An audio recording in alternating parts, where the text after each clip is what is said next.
Hi, my name is Asia Bascom, and welcome to Asia TV, where I go in and interview people about their lives and careers.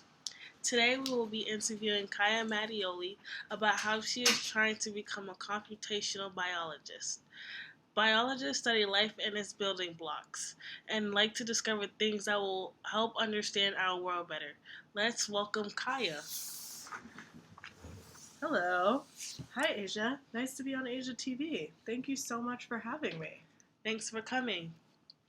Some questions that computational biologists research are: why do children tend to look like their parents? Why do I look like my mom but you look like your mom? And another question computational biologists research is: why do we look different from each other? Well, Asia, those are both really great questions. So, I'm going to start off by answering the first one: why do I look different from you? So, it all comes down to our DNA sequences, and I have two examples right here. Here's the first one. You can see there's 3 red T's. And here's the second one. You can see instead it has 3 red C's. So these sequences, they're not exactly the same. Each one of us has a unique set of letters in our DNA. And the differences in these letters, like the red C's versus the red T's, are what make you and I so different. Oh, that's a very exquisite answer. Next question. Why do I look like my mom but you look like your mom? That's another really great question, Asia. Thank you for asking me that. So it's actually because these DNA letters right here, they come from our moms and our dads. So you got your DNA from your mom and your dad, and I got my DNA from my mom and my dad. So my DNA is much more likely to look like my mom's and my dad's, and yours is much more likely to look like your mom's and your dad's. But our DNA is not likely to look like each other's because they came from 2 separate places. So that means there's going to be more differences in between them, which are going to make us look different from each other, but more like our parents. That is awesome. But that's all the time we have for today, unfortunately. This is Asia Bascom logging off Asia TV. We'll see you all next time. Goodbye. Bye. Welcome back to another episode of Asia TV, where we bring back Kaya Mattioli to see what is in her workspace. Hi again, Asia. Thank you so much for having me. I feel so loved and like I'm basically an international celebrity on Asia TV. You sure are. So, what types of things do you have in your office? Do you have microscopes to look at cells? Do you have people wanting to grab DNA samples from you? Actually, Asia, I don't have either of those things in my office. When I look at the DNA, it has already been collected by another scientist and put into a sequence of letters, just like this one that we looked at last time. So, is it like a conveyor belt operation? One person gets the DNA, then it gets back to you? Yes, exactly, Asia. I'm usually the last step in the conveyor belt. Many scientists before me have worked hard to make sure that I can get the DNA sequences that I need on my computer in that letter format, and then I look at them to find interesting stuff. That makes sense. You probably have a lot of computers in your office. How many people work in the office with you?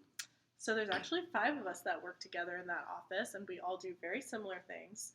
It's fun to work in an office with a lot of smart people doing interesting science, and we always talk about how to solve problems, and they help me with my work.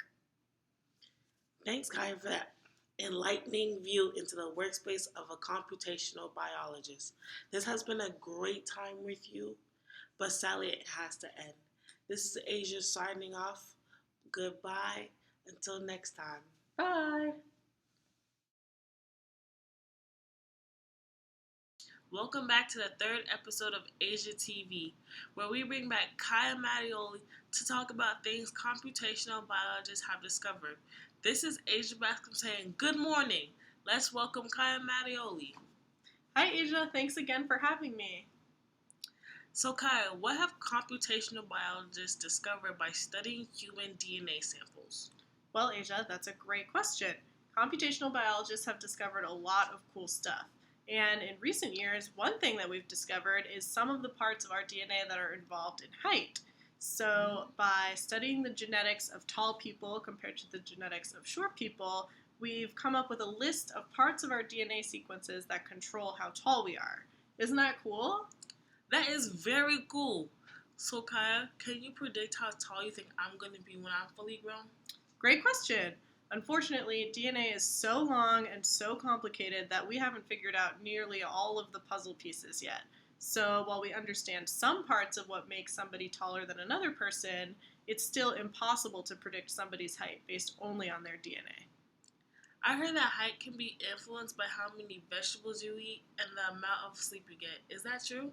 Yeah, that's actually very true. So height is influenced by a lot of things that are not just our DNA, like what you were saying, food, sleep, and even things like exercise. So because of this, and because of the fact that DNA is super long and complicated, it's still not possible to predict the future. Those are all very good answers, Kaya. Thank you for coming in once again. But sadly, this episode has to end. I'll see you all next time on Asia TV. Goodbye. Goodbye. Welcome back, guys, to our last episode of Asia TV. It was really fun experiencing with you guys, but sadly, it has to end. But we have Kaya Maloli here to help us sign off our wonderful TV series. Hi again, everyone, and hi again, Asia. Thanks for having me on your last episode of Asia TV. It's great to be here one last time. Well, it's great to have you. So, Kaya, how do kids that want to become computational biologists get started? Well, Asia, the first thing is you need to make sure you do well in school and go to college.